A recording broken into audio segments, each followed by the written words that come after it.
And one of the things that you and me have talked about, um, and I think like as much as you talk about this dude, I feel like I know him in a weird way. You told me you had a best friend. He did not use this analogy, but this is what I say, especially when you showed me a picture of this cat.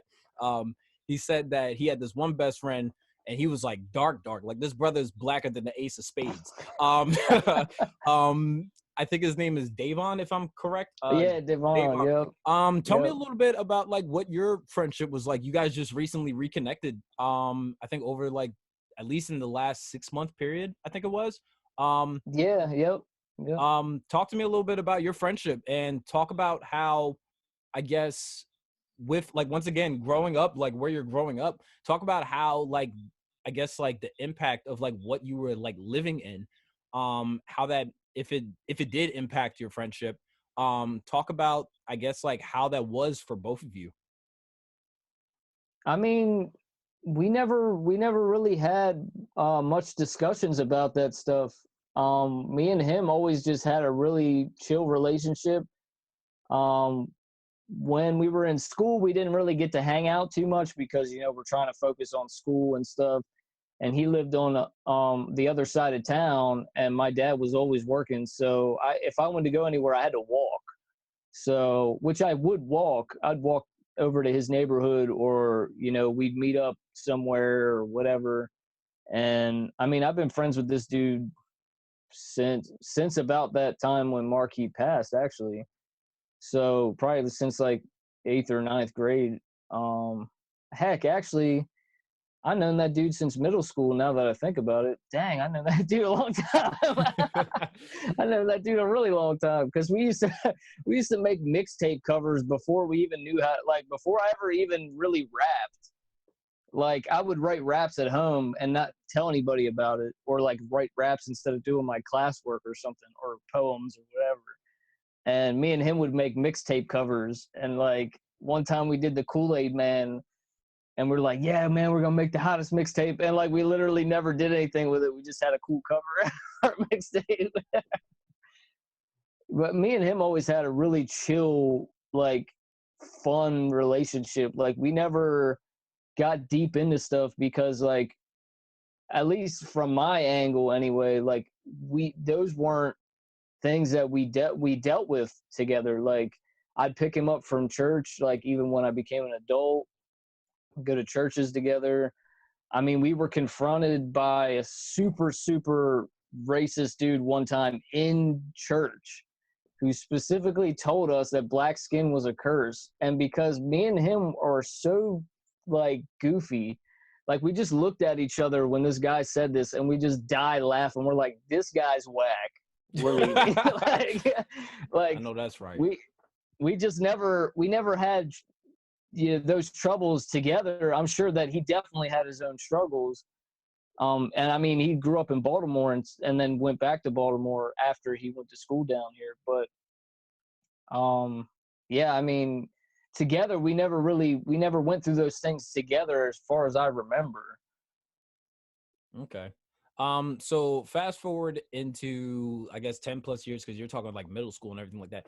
Talk about um I guess like for you, and we've had conversations like this, like talk about how like the climate of just racism in general, like how that's just like today, for instance, like with recent instances, even during this COVID-19 pandemic, with people like Ahmaud Arbery, Sean Reed, talk about like when you see stuff like that and like keep touching base back on your diversity. That's why I think, and just to say real quick before you answer my question, I just think that's beautiful how you had like a diverse growing up upbringing. Um Puerto Ricans named Orlando and everything like that. Like I think that's no, but like I think that's cool though, because like, if you're not like used to like certain things, then like when you get into like an adult, it's like culture shock for you. Like I always talk to people because I this, I didn't get saved until I was 19. And I came into an age group of like of like kids who were in college or going to college for the first time. and they grew up in church their whole life, but then they go to college and they're like, bro, this is nothing like the church. This is nothing like what I had growing up. So talk to me a little bit when I say like you didn't really have too much of a culture shock, but talk about how like how just like stuff like this happens, like these like wrongful killings of like people of color. Talk about how that impacts you. How do you feel about that? I mean, dude, this stuff is crazy. I try not to get lost in narratives because yeah, I don't trust the media. I'm a weird individual, I guess, because people think, you're supposed to believe everything they tell you. But in regards to like the things that of people like dying and stuff like that, I mean, it doesn't matter what was said or done or what actually happened. I mean, somebody died. That really Exactly. is not cool. You know what I mean? Like, there's so many different things that could have happened that didn't result in death. I mean, in the case of the most recent one, the dude was jogging or whatever. That's what they said, like a bunch of different stories. So I don't really know the details of it. I just know what the video I saw, which sucks that that dude had to die over something so menial. I mean, I don't even know what the actual happenings of it was. You can only go by evidence and stuff and like Hmm. objective, reasoning. Um, I don't think he should have died. I think if he did steal or whatever, if they said that, or if he trespassed or something, maybe they should have just said, get the heck off the property, not shoot the man. But I mean, because I did trespassing when I was a kid. I kicked a door into a house that was being under construction one time, and my brother got trapped in the basement of a house that was under construction once. So You I talking about mean, Mark? Are you talking about Mark? no, Zach, Okay, he's my gotcha. stepbrother. Yeah, Uh-huh. yeah. So he got trapped in the basement one time because there was no staircase. He just jumped down there and his shoes got stuck in the in the mud. But Mm-mm. I mean, like we did stupid stuff all the time, but it never resulted in death. I mean, a few times it could have because we trespassed on people's property that we knew they had guns and stuff, but we didn't care. We probably could have died because rednecks out here with guns, they'll shoot anything that's alive just to have a good laugh, I guess, because they're goofy. But I remember one time I was driving through Cecil County. It's funny you say that. I remember one time driving through Cecil County. I think I was on my way to your house, and these like rednecks were like they had like the old box TVs, like the fatback Big Bertha TVs, and they were just had them stack up on like this like shelf or like a fence, and they were just using them as target practice. They were just shooting them, and all I heard is yee yee yee, and it was just a whole bunch of crazy like. And a part of me wanted to tune it out because I heard them, and my music wasn't really loud because I was trying to listen to my GPS, and I heard that in the background. I was just like, "Yo, what on earth?" Like, I grew up in Kansas, I man. mean, Never don't get seen me stuff like that. wrong. Don't get me wrong. I don't mind shooting guns, but at the same time, like, so there's some crazy stuff that goes out here. Like my dad used to have a BB gun and like just shooting squirrels just for fun. Like I don't Mm-mm-mm. get it, but but I mean we done all kinds of crazy stuff. We shoot pumpkins and stuff, and just blowing stuff up for the sake of blowing it up because it's fun. But I mean we ain't shooting no people. At least I don't. The people I hang with they ain't shooting people. Mm-hmm. But kind of going back to like what you were saying, you were talking about how you were talking about how with like when you were just going off of the video. So the story is about what happened to Ahmaud Arbery. Was Yeah, yeah, this man was like known for running, right? Like this man would just run in his town. Like people like he was super athletic. The dude was like cock diesel big, and he would just go running like all the time. He would run for miles. You feel me? And apparently he went running, and this was in. I mean, you saw the video. It was in broad daylight. It was like I think like yeah. 9 o'clock in the morning. This dude's like running around through this neighborhood, and the killers of Ahmaud Arbery are a son and a father, and they called 911 first, and they were like, "Hey, there's this black man running around." I'm paraphrasing, but there's this black man running around. This is that and the third. And then like the 911 callers like okay, well, is he participating in any police activity? They're like, no, he's just running around. You feel me? But we've had a lot of break-ins and everything lately. So the dispatcher did not encourage these people to, take matters in their own hands. But even so, that's kind of what 911 is for. Like you call somebody, you call like an ambulance when somebody is hurt. You call a fire company when there's a fire. You call the police when you need people, when you need things to be like resolved. And like the crazy thing was, and I only watched it once, but it's like it like burned in my brain. But what happened was they just rolled up on this kid, and he like the son tried to fight him at first. He was like trying to fight Ahmad, and Ahmad was like handling his own. He starts fighting back. He's like, nah, bro, I'm out here running. You ain't about to just start getting crazy with me and everything like that. And he was getting busy. He was dealing with him. And then the dad ended up shooting Ahmad. And it's just crazy because like when you see stuff like that, and then like when you also get like a background of like how people would talk and different colors and everything, like they talk to different people of how Ahmad would just go running, like that's just something he does. I think to my one of my they're like brother and sister to me, but one of my friend's dads, I mean, he runs no matter what time it is. I'm talking day. Like he's a lawyer, but he runs miles. He'll run during the day, during the night, but he's a Yeah, white dude. You feel me? So he can run at night and not have like certain paranoias follow him because he's running around. And I just thought that was crazy because like I think of that, but then I see the video and this is like broad daylight. You feel me? And I'm like, I like it that like it's the crazy part of like that's happening. And then I'm also looking at like the story they were trying to say where it's like we've had break-ins. Like this dude's running around without a car. You feel me? Like I don't know if you're yeah, trying I don't know if you I mean, hopefully not. And don't dispel this if you have.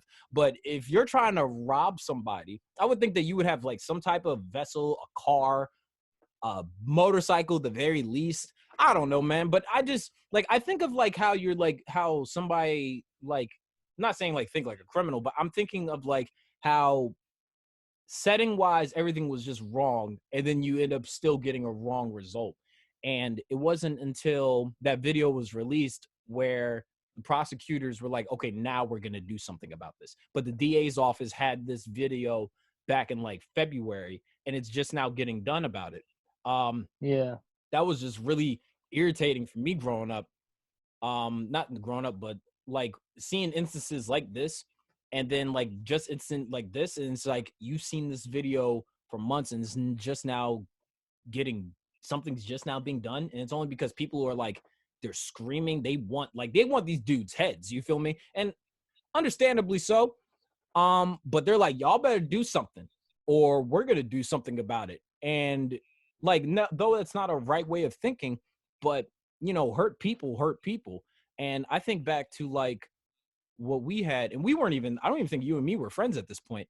But I think back to like what happened with Freddie Gray in the city of Baltimore, dude. Like the city was on fire, man. Like, yeah. um, talk about a little bit about like how because I mean, I feel like everybody knows where it's like one of those like historical like bookmarks of like you remember where you were when this happened, kind of like with 9/11. Like where you were when the Baltimore riots were going on. Like tell me a little bit about what that was like for you, and then knowing the story behind it as far as like what was going on in Baltimore. Yeah, I mean, Baltimore was crazy. I don't live in Baltimore or close to Baltimore in regards to like my everyday life. It's about an hour away, but currently I work outside of Baltimore right now. But during that, I was working in Wilmington, Delaware, and I really didn't even know that it was going on until after it was like already like full fledged happening. And yeah, I mean that was crazy. That stuff that happened. I don't even remember the full like instance of how it like was ignited, other than his death, obviously. But like the playing out of it actually happening in the streets, I wasn't there for any of that. But I mean, that stuff is always going to affect people, and including me, it definitely affects people because it's like I had a dude my one of my best friends is living in Baltimore while this crazy stuff was going on, and he was good through the whole thing. But it's just like scary to like know that you have somebody that you know living through that kind of a stuff. Like, you know what I mean? Like, dang, like, is my friend going to come out of this? Like, is Maryland going to be changed as a whole because of this? Are they going to enact new weird laws? Like, how's the police going to be? Like, you know what I mean? And it did kind of get worse, not just for people like living in the cities and stuff, but like it got worse out here for like activity and stuff, like because criminal activity increased because you got all these people, selling, dealing, whatever, now moving from cities to the rural area. And then you got the police are just cracking down because they're scared for their own safety. And now they have these weird narratives going around like, okay, well, you have to profile these people because of such and such and whatever. And then then you're getting pulled over for no reason because you have a snapback on. And it's like, really? Like, just crazy stuff that nobody of any color or race should have to deal with just because y'all don't take the proper measures when you're doing your duty as a police officer. But because people getting killed, people getting jailed for nonsense. And I mean, don't get me wrong, there's a lot of crazy stuff that people do and should go to jail for. I see it every day. People getting pulled over and getting frisked, and they definitely have drugs on them outside of my work. But yeah, that stuff is crazy though. Like, it's a shame that that is continuing to happen. But I mean, I really think that things are going to get better and are getting better. It's just now that we have social media, you see more of it because it's people are pissed off about it. They're like, this shouldn't even be happening. So now it's post, post, post, post because it's like people are trying to make this stop. And I agree with that stuff. I don't agree with all the rhetoric that's behind certain movements because certain things are skewed for personal benefit and gain and stuff. And that's with anything from churches to whatever. People are trying to get paid because of some kind of event happened and whatever, and like Pandering. COVID. Yeah. But I mean, it definitely needs to be addressed, and people need to stand up. Everybody that sees anything like that should be outraged that people are dying over traffic stops. Or I remember seeing that dude get shot on that live feed on Facebook. That Yeah. like was insane. Like watching a live video on Facebook and dude gets shot, like that's nuts. Like that should never happen. And I personally believe that those cases are few as compared to like back Rising Sun area back in the 1900s. People was probably getting killed every day for In just silence. purely, yeah, just purely just because they were black. Mm-hmm. But now it's like, now you're seeing, like I said, more of it because when it does happen, you got the camera ready to go and it's like happening, and there's still no excuse for it. I mean, if it's one person or 100 people in a year's span, it shouldn't happen.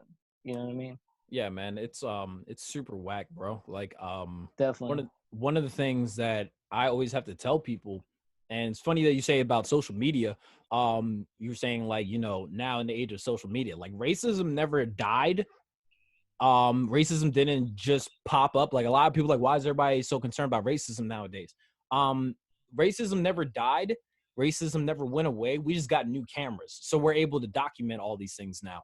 Um, Yeah.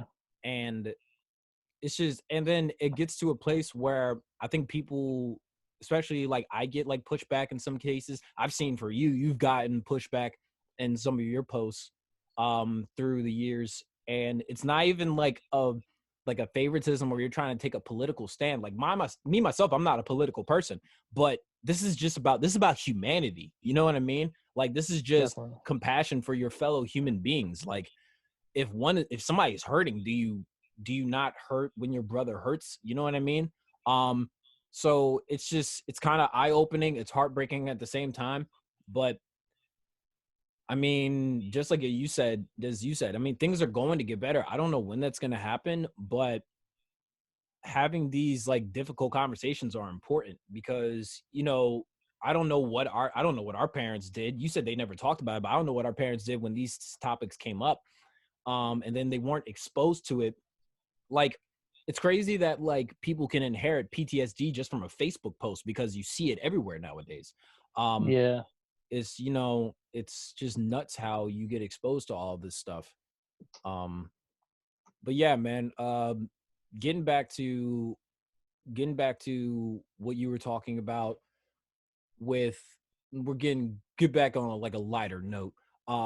Talking about you with music and everything like that. So, or better yet, you know what? Because just off of like the stuff that you see, and obviously I know this, but for people that may not know, you have a lot of beliefs and you have a moral stand ground. Like you're not political at all, but some of the things just from what we talk about, like you may be registered what political party, but you remember that it's your spiritual belief system that you like you plant everything's kind of based off of that. So I guess for me and for people that don't know, um what was it like for you spiritually growing up, and how did you come to getting saved? Well, spiritually growing up, like it wasn't nobody really talked about God or church or anything until I was introduced to church like through like my mom would go to church like from time to time. So when my parents split up at an early age, like um I want to say, man, I was really young when my parents split up because I think even around the time when I first heard that Jay Z song I was telling you about, like my parents weren't even together at that point. So when they had split up, they had went to a court case and everything, and like got visitation rights and whatever. My dad got custody of us, and we would see my mom on Sundays. So every Sunday ever, like unless she was sick or I was sick or whatever, or we were out of town or something, pretty much every Sunday I went to my mom's house. So me, my brother Mark, my biological brother Mark, and my sister Brittany, we would go every single Sunday to my mom's. So if she happened to go to church that Sunday, we were in church. But it was very, very rare. Like we didn't really have that type of an influence, and we never got pushed in one way or the other. My dad always said that, you know, he wanted us to choose for ourselves, and although he wasn't a spiritual person like in that regard, you know, he has his own beliefs, but he wanted us to pick our own individual, you know, walk of life. He didn't really want us to like be swayed in one way or another. He wanted us to find truth on our own. And I always appreciated that. And my mom as well. She never pushed that on us. You know, they were always really cool and, you know, supported us in pretty much anything that we've done. So I definitely appreciated that. So when I was about, I don't know, I was probably like 12 or somewhere around that age, and my dad got a new girlfriend.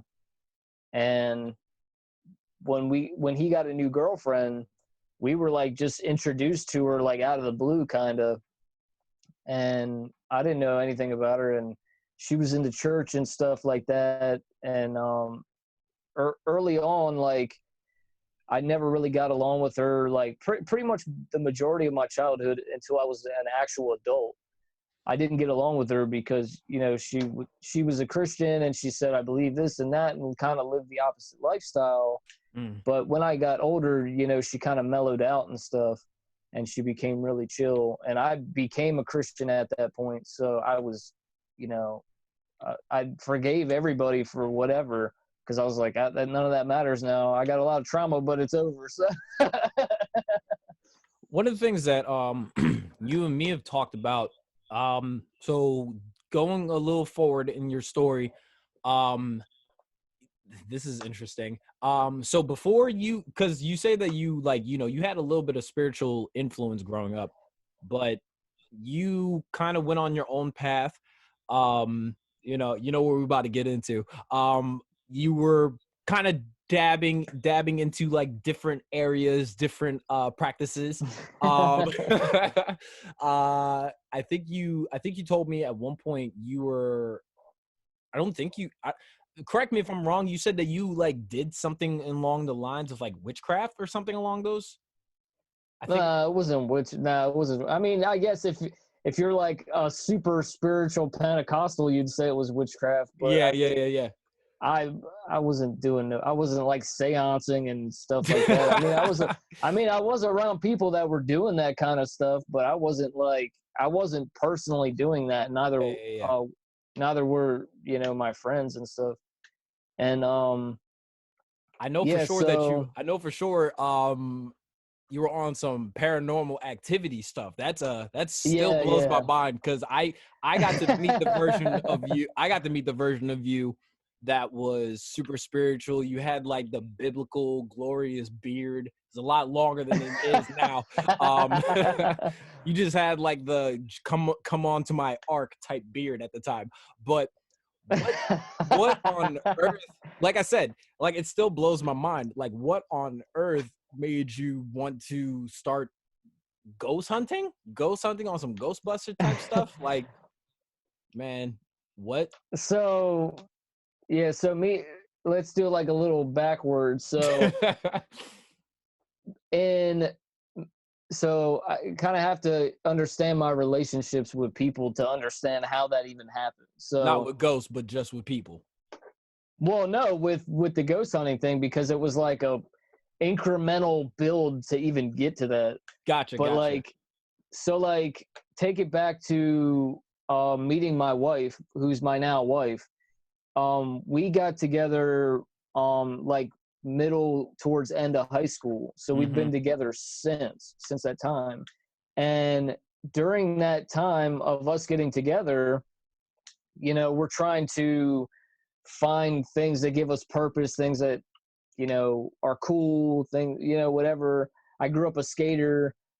She grew up like into rock and metal and stuff like that, like kind of breaking out of a Christian household, which is a whole nother topic. But in all that like teenage rebellion, we're like looking for an outlet to do something that's constructive and like to help the community and whatever. And we're trying to find our way and so to speak. So me and her signed up to be paranormal investigators, and you did not get paid for it, and it Hold was on. just a Hold on. thing. Hold on, hold on, hold on. Hold on.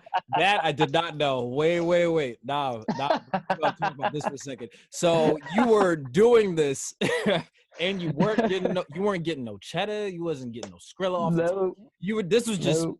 pure recreational fun. Like this was just something that you felt like for you in this chapter of your life, you're like, I feel like this is what I'm called to do. And I obviously, didn't. Well, I never felt called to do it. I don't know, bro. I mean, you doing I something for purely free. did it just because, like, I thought it was awesome, and I thought that it was helping people at the time. Because if you understand anything about the paranormal community, Yeah, I feel you. like you, I'm Kid you Casper. I think, know a little bit about it, but yeah, yeah, I'm listening.